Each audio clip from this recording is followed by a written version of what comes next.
indeed. Everything's gonna be sad. All right, it's page 155. Ready? Chapter 10, The Shell and the Glasses. Piggy eyed the advancing figure carefully. Nowadays, he sometimes found that he saw more clearly if he removed his glasses and shifted the one lens to the other eye. But even through the good eye, after what had happened, Ralph remained unmistakably Ralph. He came now out of the coconut trees, limping, dirty, with dead leaves hanging from his shock of yellow hair.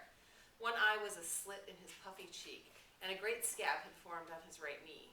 He paused for a moment and peered at the figure on the platform. Piggy, are you the only one left? There's some little ones. They don't count. No big ones? Oh, Sam and Eric. They're collecting wood. Nobody else? Not that I know of. Ralph climbed onto the platform carefully. The coarse grass was still worn away where the assembly used to sit. The fragile white conch still gleamed by the polished seat. Ralph sat down in the grass, facing the chief's seat and the conch. Piggy knelt at his left, and for a long minute there was silence. At last Ralph cleared his throat and whispered something. Piggy whispered back, "What you say?" Ralph spoke up, "Simon." Piggy said nothing, but nodded solemnly. They continued to sit, gazing with impaired sight at the chief's seat and the glittering lagoon. The green light and the glossy patches of sunshine played over their befouled bodies. At length, Ralph got up and went to the conch. He took the shell caressingly with both hands and knelt, leaning against the trunk. "Piggy, what are we going to do?" Piggy nodded at the conch. "You could call an assembly." Ralph laughed sharply as he said the word, and Piggy frowned. "You're still chief." Ralph laughed again. "You are, over us." "I got the conch." "Ralph, stop laughing like that. Look, there ain't no need, Ralph. What's the others going to think?" At last Ralph stopped. He was shivering. "Piggy, That was Simon. You said that before." "Piggy, That was murder." "You stop it," said Piggy shrilly. "What good are you doing talking like that?" He jumped to his feet and stood over Ralph. "It was dark. There was that bloody dance. There was lightning and thunder and rain. We was scared." "I wasn't scared," said Ralph slowly. I don't know what I was." "We was scared," said Piggy excitedly. "Anything might have happened. It wasn't what you said." He was gesticulating, searching for a formula. "Oh, Piggy." Ralph's voice, low and stricken, stopped Piggy's gestures. He bent down and waited. Ralph, cradling the conch, rocked himself to and fro. "Don't you understand, Piggy? The things we did. He may still be... No. Perhaps he was only pretending."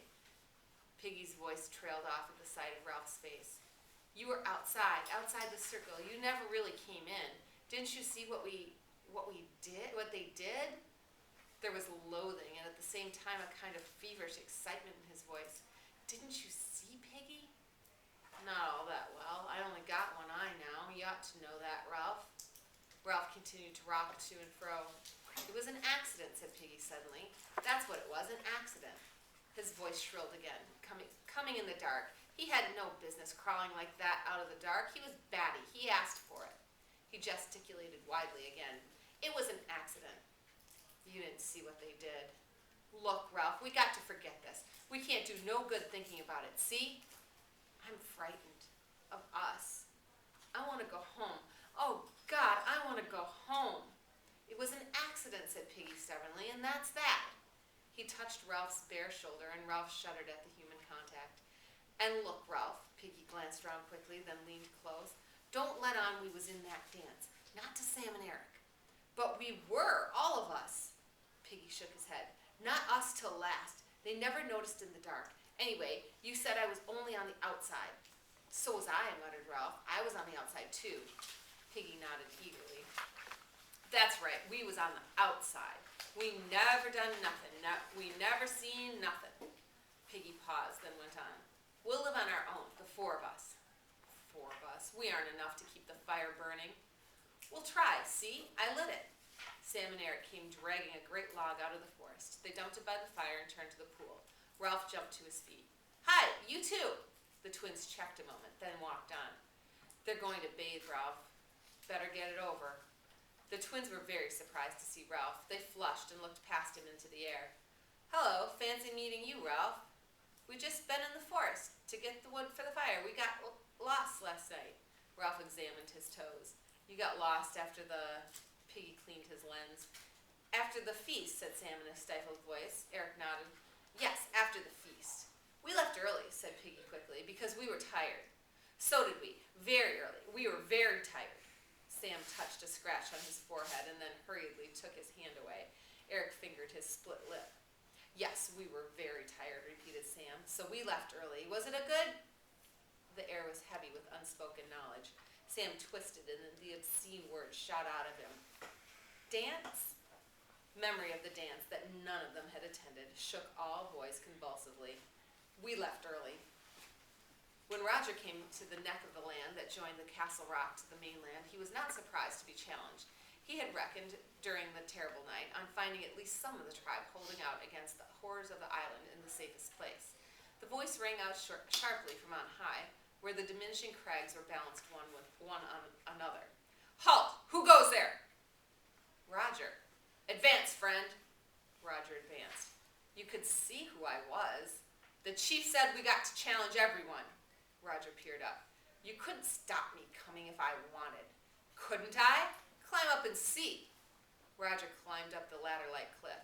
Look at this. A log had been jammed under the topmost rock and another lever under that.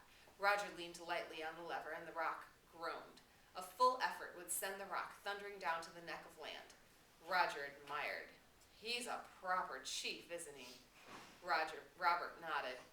He's going to take us hunting. He jerked his head in the direction of the distant shelters where a thread of white smoke climbed up the sky. Roger, sitting on the very edge of the cliff, looked somberly back at the island as he worked with his fingers at a loose tooth. His gaze settled on the top of the distant mountain, and Robert changed the unspoken subject. He's going to beat Wilfred. What for? Robert shook his head doubtfully. I don't know, he didn't say. He got angry and made us tie Wilfred up. He giggled excitedly, he's been tied for hours waiting. But didn't the chief say why? I never heard him. Sitting on the tremendous rock in the torrid sun, Roger received this news as an illumination. He ceased to work at his tooth and sat still, assimilating the possibilities of irresponsible authority. Then, without another word, he climbed down the back of the rocks toward the cave and the rest of the tribe. The chief was sitting there, naked to the waist, his face blocked out in white and red. The tribe lay in a semicircle before him. The newly beaten and untied Wilfred was sniffing noisily in the background. Roger squatted with the rest. Tomorrow, went on the chief, we shall hunt again. He pointed at the savage and that with his spear. Some of you will stay here to improve the cave and defend the gate. I shall take a few hunters with me and bring back meat. The defenders of the gate will see that the others don't sneak in. The savage raised his hand and the chief turned a bleak, painted face toward him. Why should they try to sneak in, chief? The chief was vague but earnest. They will. They'll try to spoil things we do.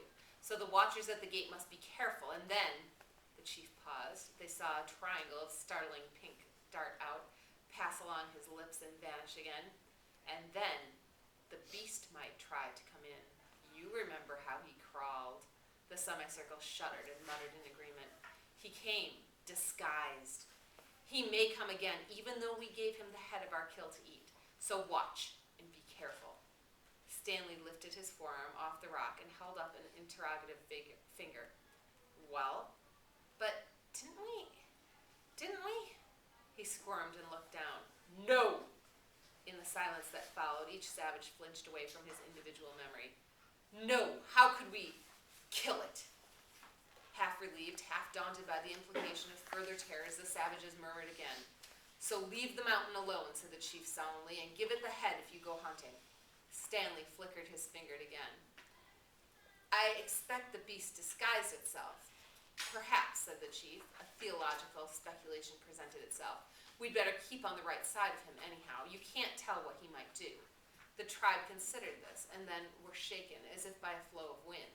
The chief saw the effect of his words and stood abruptly.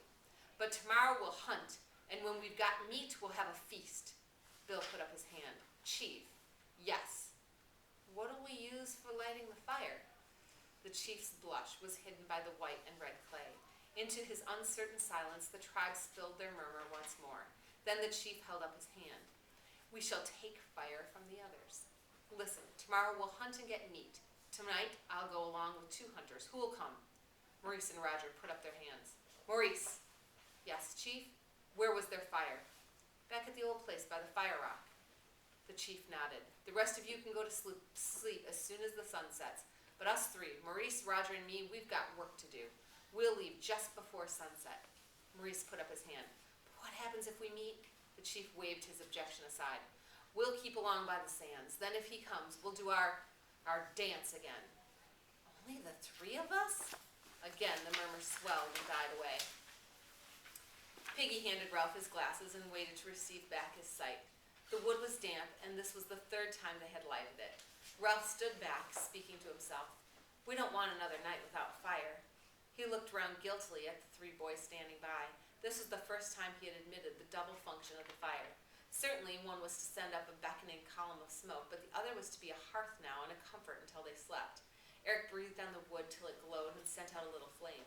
A billow of white and yellow smoke reeked up. Piggy took back his glasses and looked at the smoke with pleasure.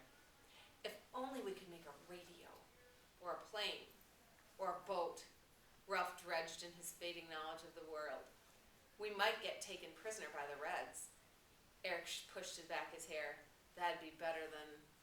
He would not name people, and Sam finished the sentence for him by nodding along the beach. Ralph remembered the ungainly figure on a parachute. He said something about a dead man. He flushed painfully at this admission that he had been present at the dance.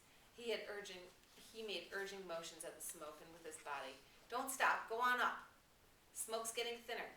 We need more wood already, even when it's wet. My asthma. The response was mechanical. Sucks to your asthma. If I pull logs, I get my asthma bad. I wish I didn't, Ralph, but there it is.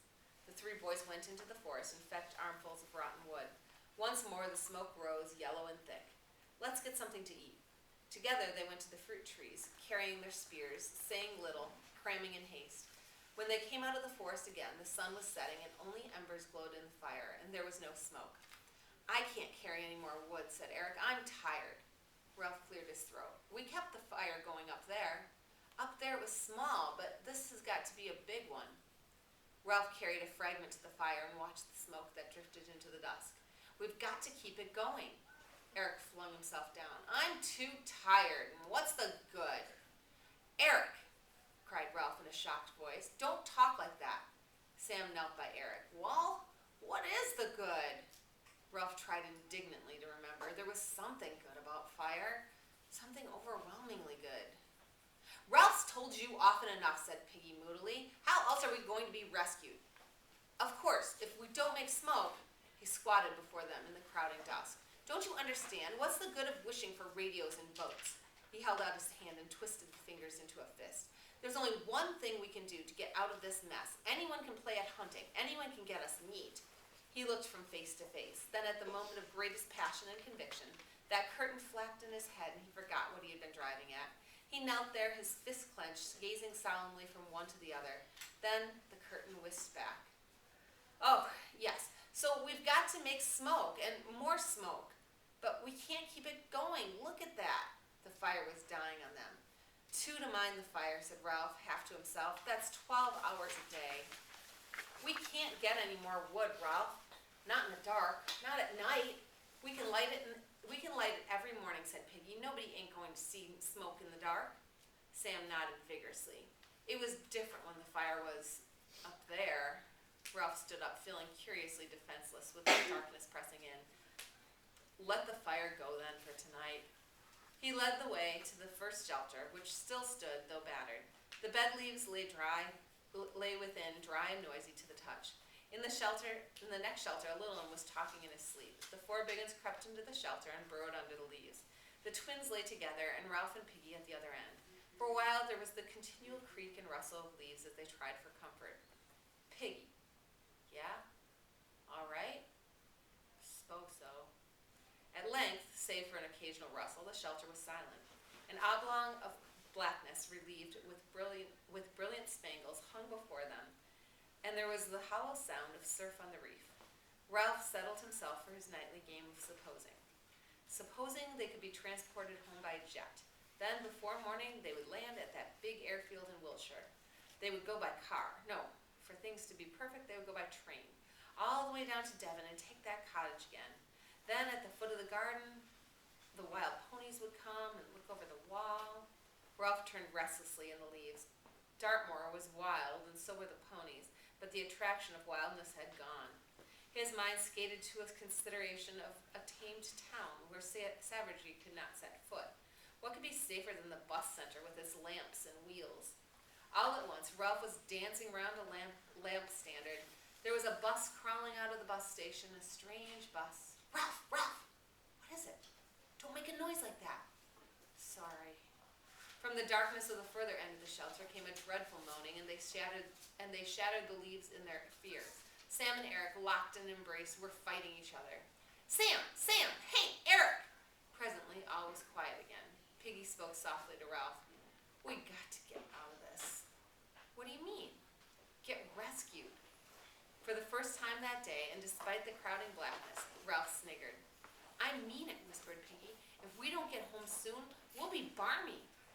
Round the bend, bomb happy. Crackers. Ralph pushed the damp tendrils of hair out of his eyes. You write a letter to your auntie. Piggy considered this solemnly. I don't know where she is now, and I haven't got an envelope and a stamp, and there isn't a mailbox or a postman. The success of his tiny joke overcame Ralph. His sniggers became uncontrollable. His body jumped and twitched. Piggy rebuked him with dignity. I haven't said anything all that funny. Ralph continued to snigger through his chest, though his chest hurt. His twitchings exhausted him till he lay, breathless and woebegone, waiting for the next spasm.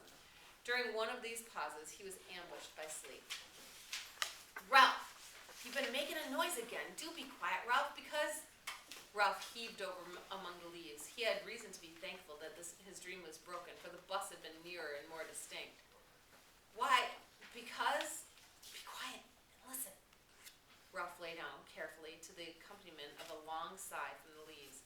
Eric moaned something and then lay still. The darkness, save for the useless oblong of the stars, was blanket thick.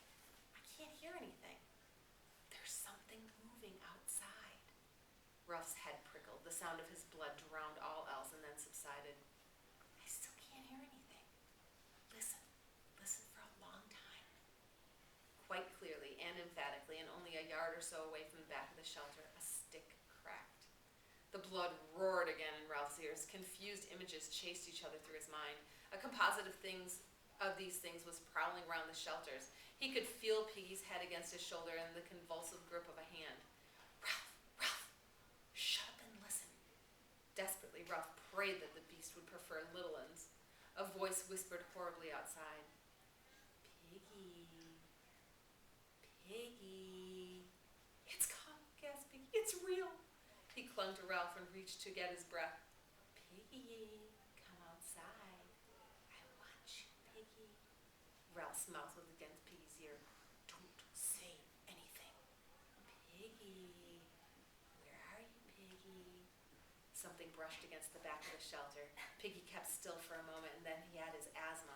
He arched his back and crashed among the leaves with his legs. Ralph rolled away from him. Then there was a vicious snarling in the mouth of the shelter and the plunge and thump of living things. Someone tripped over Ralph in Piggy's corner. Became a complication of snarls and crashes and flying limbs.